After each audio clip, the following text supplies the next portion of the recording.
Hello learners, class 11th की political science का chapter number 1 constitution why and how, ये chapter हम discuss कर रहे हैं।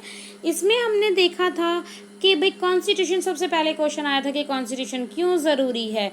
ठीक है, कॉन्स्टिट्यूशन ज़रूरी है ये भी हमने पढ़ लिया कि कॉन्स्टिट्यूशन को लोग अपनाएंगे क्यों, अथॉरिटी को क्यों एक्सेप्ट करेंगे, ये भी समझ ली ये सब कुछ। तो अब हम आ रहे हैं हमारे इंडियन कॉन्स्टिट्यूशन के ऊपर। हमारा टॉपिक है how was the Indian constitution made. तो ये टॉपिक है, अच्छे से डिस्कस करेंगे। Let's find out how the Indian constitution made. तो अब हम देखेंगे कि इंडिया का जो संविधान है, कॉन्स्टिट्यूशन, वो कैसे बना। Formally the constitution was made by a constitution assembly. ये किसने बनाया था? ये कॉन्स्टिट्यूंट असेंबली ने बनाया था, which had been elected for undivided India. किसने? अनडिवाइडेड इंडिया ने इलेक्ट करके बनाई थी ये constitution assembly. It held its first sitting, जो इसकी फर्स्ट सीटिंग जब मीटिंग बोल सकते हैं, वो 9 दिसंबर 1946 को हुई थी। याद रखना है, ये तारीख आप इम्पॉर्टेंट है। जो ये कॉन्स्टिट्यूट असेंबली है, इसकी फर्स्ट मीटिंग कब हुई थी? ये हुई थी 9 दिसंबर 1946 को इसकी फर्स्ट मीटिंग हुई थी। ओके, ये आपने याद रखना है। And reassembled as constitution assembly for divided India on 14 August 1947। तो भाई ये फिर इसको ना दोबारा से रीअसेंबल न करना पड़ा था। ये तो भाई हमारा देश आपको पता है ना, 15 अगस्त 1947 को आज़ाद हुआ था भाई ये, और 15 अगस्त 1900 आज़ाद भी हुआ था और हमारे देश के 2 टुकड़े भी हो गए थे। ये 9 दिसंबर 1946 को फर्स्ट मीटिंग हुई थी, जब क्योंकि हमारा देश अब क्या बट रहा था, तो इसीलिए जो 14 अगस्त 1947 को ये रीअसेंबल्ड की गई इस कॉन्स्टिट्यूशन को। Its member was chosen by indirect election by a member of the provincial legislative assembly that had been established under the government of India act 1935। तो भाई ये देखिए ध्यान से, पहले हमारा देश ने देखो छोटी छोटी प्रोविजंस में बटा हुआ था, प्रोविंसेस में बटा हुआ था। तो ये जो प्रोविंसेस थे, ये प्रोविंसेस से आपको बताऊंगी, ये भी आपको अच्छे से आएगा। तो ये प्रोविंसेस से भाई हम जो भी पर्टिकुलर मेंबर को चुनकर भेज रहे हैं, और ये पर्टिकुलर जो मेंबर हमने चुनकर भेजे हैं, इन्होंने बनाई थी, ये मेंबर भेजे थे legislative assembly, provincial legislative assembly के। इन्होंने इसको मतलब इसके मेंबर चुने थे जो कॉन्स्टिट्यूशन असेंबली है। ओके, और ये जो प्रोविंशियल लेजिस्लेटिव असेंबली है जो एस्टेब्लिश की गई थी, किस एक्ट के थ्रू एस्टेब्लिश की गई थी? गवर्नमेंट ऑफ इंडिया एक्ट 1935 के एक्ट के थ्रू इसकी एस्टेब्लिशमेंट की गई थी, प्रोविंशियल लेजिस्लेटिव असेंबली की।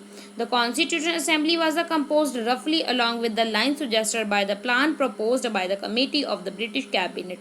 तो ये इसको कैसे कंपोज किया गया था? ये जो कॉन्स्टिट्यूशन असेंबली है, इसको कंपोज किया गया था किसके प्लान के थ्रू? जो एक ब्रिटिश कैबिनेट की जो कमेटी है ना, उसके प्रपोज के थ्रू, उसके प्लान के थ्रू इसको जैसे उन्होंने सुजेस्ट किया था वैसे उन्होंने रफली इसको बना लिया था।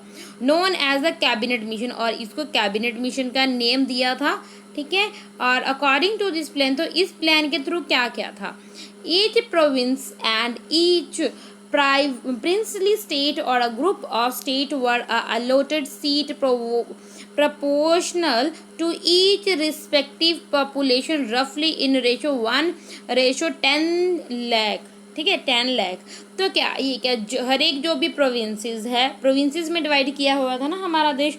और जो प्रिंसली स्टेट है, क्योंकि हमारे देश में ना बहुत से ऐसा हमारे 500 550 भी ज़्यादा ना ऐसे अभी ब्रिटिश रूल में भी ऐसे राज्य थे जिनका वो अभी भी रूल कर रहे थे, मगर वो टैक्स वगैरह पे करते थे इनको। ठीक है, तो जो प्रिंसली स्टेट है, प्रिंसली स्टेट वही राजा वाली स्टेट, और जो हर एक जो प्रोविंसेस हैं, कोई जो भी स्टेट है, उसमें किस तरीके से वहाँ पे इलेक्शन होगी, जस्ट सीट्स होंगी। ठीक है, वहाँ पे सीट होंगी, यानी कि अगर 10 लाख लोग हैं तो वहाँ से एक बंदा मेंबर आएगा। ठीक है, 10 लाख लोग हैं तो वहाँ से एक मेंबर आएगा।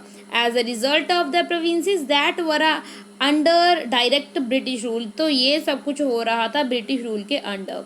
वर टू इलेक्ट, तो जहाँ जहाँ पे कितने इलेक्ट करने थे, 292 मेंबर इलेक्ट करने थे।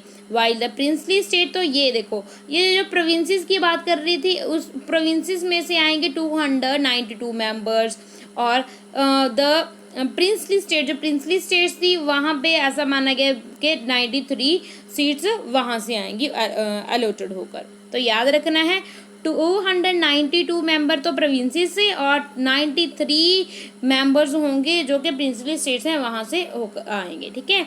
The seats in provinces were distribute among the 3 main community, ये जो सीट्स हैं इनको भी डिवाइड किया गया। किस बेस पे डिवाइड किया गया? 3 मेन कम्युनिटी के पे डिवाइड किया गया। देखो मुस्लिम, सिख, जर्नल, ठीक है।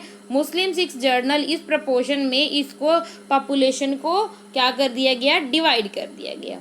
Members of each community in the province's legislature assembly elected their own representative by the method of proportional representative with a single transferable vote, यानी कि वोट देंगे सभी, और क्या होगा तो क्या ये जो प्रोविंशियल लेजिस्लेटिव असेंबली जिसको आज हम बोलते हैं member of legislative member of MPa क्या हो रहा है, एमएलए है ना, मेंबर ऑफ लेजिस्लेटिव असेंबली, वही उसको पहले प्रोविंशियल लेजिस्लेटिव असेंबली बोला जाता था। ओके, अब आइए समझ में, कंफ्यूज हो जाते हो है ना। चलिए ठीक है, आगे देखते हैं। मेंबर ऑफ ईच कम्युनिटी, तो ये वोट के जरिए होंगे। The method of selection in the case of the representative of princely states were to be determined by a consultation. तो भाई ये जो मेथड है, जो सिलेक्शन का मेथड है कि कौन रिप्रेजेंटेटिव होगा एक प्रिंसली स्टेट का, तो ये डिटरमाइन करेगा कंसल्टेशन डिटरमाइन करेगा कि कौन रिप्रेजेंटेटिव होगा प्रिंसली स्टेट का। ओके, तो ये देखते हैं। We must make our political democracy social democracy as well, तो भाई हमें पॉलिटिकल डेमोक्रेसी भी और as well as a social democracy भी बनानी है। Political democracy can not last unless there lies at the basis of a social democracy. अगर हम सोशल डेमोक्रेसी नहीं होगी, यानी कि सोसाइटी के बेस पे आपको सारे रूल, आपको इक्वालिटी नहीं दी जाएगी, तो पॉलिटिकल में तो इसका कोई फ़ायदा नहीं होगा, है ना। What does a social democracy mean? Social democracy का मतलब क्या है? It means a way of life, एक रहने जीने का तरीका, विच रिकॉग्नाइज लिबर्टी, जिसमें आपको फ्रीडम दी गई है, इक्वालिटी है, आपके साथ बराबरता का सलूक हो रहा है, fraternity as a principle of life. तो ये जो 3 प्रिंसिपल हैं, equality, liberty, equality and fraternity, ये 3 मेन प्रिंसिपल हैं लाइफ के। ये जो प्रिंसिपल हैं liberty, equality and fraternity are not to be treated as a separate item in the trinity. तो इनको हम अलग नहीं कर सकते, तीनों को हम अलग नहीं कर सकते। They form a union of trinity, तो क्योंकि ये एक यूनिटी, ये तीनों की एक यूनिटी है, in sense that the divorce one from the other is a defeat the every purpose of the democracy. अगर इन तीनों में से एक को भी हम रिमूव कर दे तो जो डेमोक्रेसी का जो पर्पस है वो नहीं पूरा हो पाएगा। Liberty can not be divorce, जो लिबर्टी है उसको हम डाइवोर्स नहीं कर सकते, इक्वालिटी से अलग नहीं कर सकते, इक्वालिटी को भी हम लिबर्टी से अलग नहीं कर सकते। Nor can liberty and equality be divorced from fraternity, और ये लिबर्टी और इक्वालिटी भी हम फ्रेटर्निटी पता क्या होता है? भाईचारा, है ना, तो इसको भी हम इनसे अलग नहीं कर सकते। Without equality liberty would produce the supremacy of the few over the many.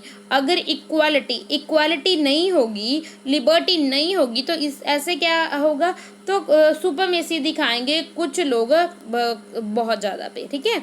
Equality without liberty will kill individual, अगर इक्वालिटी होगी मगर लिबर्टी नहीं होगी तो ये इंडिविजुअल इनिशिएटिव को मार दिया जाएगा। ओके, विदाउट फ्रेटर्निटी, अगर फ्रेटर्निटी नहीं होगी, लिबर्टी एंड इक्वलिटी ये दोनों natural course of the things हैं, ये नहीं, मतलब ये भी जीवित नहीं रह पाएंगी, है ना। अगर आप में भाईचारा नहीं है ना, तो अगर आप दूसरे के बारे में नहीं सोचोगे तो लिबर्टी और इक्वलिटी भी उसका कोई मतलब नहीं होगा, तो आप उसकी लिबर्टी और फ्रेटर्निटी का इक्वलिटी का भी ध्यान नहीं रखोगे, है ना।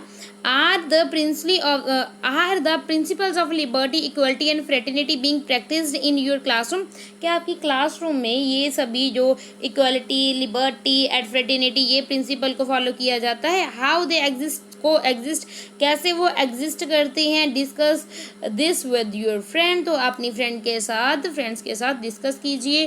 The previous section discuss the 3 factor of the make a constitution effective and respective. How far does the Indian constitution pass this test, तो हम ये ना पूरा आगे आने वाला ये जो टॉपिक्स है उसमें पढ़ेंगे। ये जो हमारे दिमाग में जो क्वेश्चन आ रहे थे, ये जो 3 फैक्टर्स थे कि कॉन्स्टिट्यूशन कैसे इफेक्टिव और रिस्पेक्टेबल है, तो ये सभी क्वेश्चन का आंसर हमें मिल जाएगा जब जैसे जैसे हम आगे पढ़ेंगे। तो आई होप जितना ये पढ़ाया है ना मैंने, ये वाला topic how was the Indian constitution made, ये तो ऐसे समझ लो कि इंट्रोडक्शन थी, है ना। तो डिटेल में तो आगे जैसे जैसे पॉइंट्स आएंगे वो अलग अलग वीडियो में लेकर आऊँगी और डिस्कस करेंगे। Thank you and God bless you. पढ़ते रहिए।